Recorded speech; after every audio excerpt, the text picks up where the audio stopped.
Bonjour les amis, aujourd'hui nous allons parler de votre chien qui vient de l'étranger. Je sais que vous êtes nombreux à accueillir des chiens de l'étranger, que ce soit des pays de l'Est, que ce soit d'Espagne.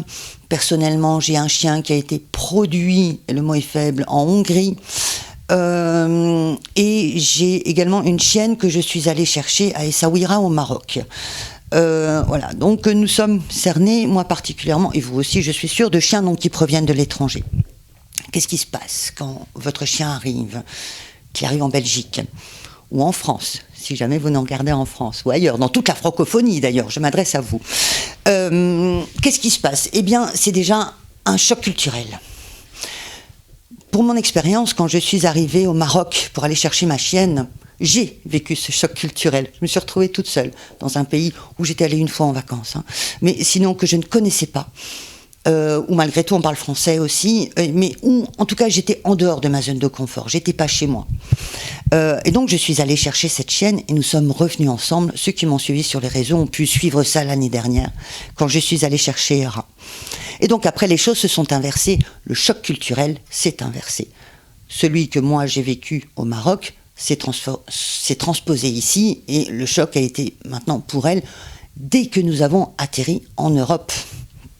Pensez bien que ma Marocaine qui n'avait jamais vu une goutte de pluie, lorsque nous sommes sortis de l'aéroport et qu'il pleuvait, ça lui a fait un drôle d'effet. Vous auriez dû la voir regarder les yeux, la tête en l'air et les yeux qui se fermaient comme ça. C'était trop mignon. Premier choc culturel.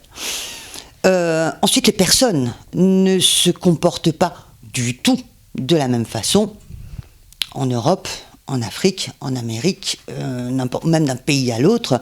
Les personnes ne se comportent pas de la même façon avec le chien, qui lui a son référentiel de base. Si vous avez un chien marocain, si vous avez un chien roumain, des chiens qui sont nés dans les rues, qui ont évolué dans les rues, forcément le lien et les relations avec l'homme ne sont pas du tout celles qui va vivre en Belgique. Donc ça, c'est aussi quelque chose dans lequel il va falloir le guider. Et tout est différent, le confort est différent, les relations sont différentes, le climat est différent. Donc pensez bien à tout cet effort d'adaptation que doit faire ce chien. Et finalement, à quel point il est important d'avoir un attachement de qualité avec cet animal pour pouvoir le guider. Parce que vous allez être son guide. Vous êtes belge, ou vous vivez en Belgique, ou en francophonie. Mais vous savez, vous connaissez l'endroit. Lui ou elle ne connaît pas. Et vous devez de le guider, de l'encourager, de décourager certains comportements qui ne doivent plus être encouragés, et vraiment de guider votre chien et de lui donner un cadre dans lequel il va pouvoir évoluer en toute sécurité. C'est très important de tenir compte de cette différence de culture quand vous accueillez un chien.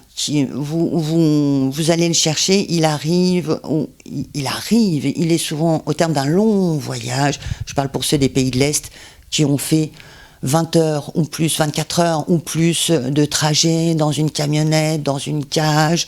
C'est pas évident, ils ont peur, ils sont terrorisés et ils savent pas trop ce qui va leur arriver. Vous l'aimez déjà beaucoup, il ne vous a jamais vu. Donc ces premiers instants que vous créez là, c'est de l'or. Prenez le temps si vous le pouvez. C'est pas toujours facile, je sais, à l'arrière d'un camion quand vous récupérez votre chien qui arrive des pays de l'Est ou même d'Espagne, ou peu importe. C'est pas évident. Mais prenez le temps et surtout mettez de la douceur pour pouvoir accueillir cet animal, lui souhaiter la bienvenue et lui indiquer quelle sera la bonne direction pour bien vivre ensemble, ici, en Belgique ou dans toute la francophonie. S'il vous reste des questions, n'hésitez pas, faites-moi des messages.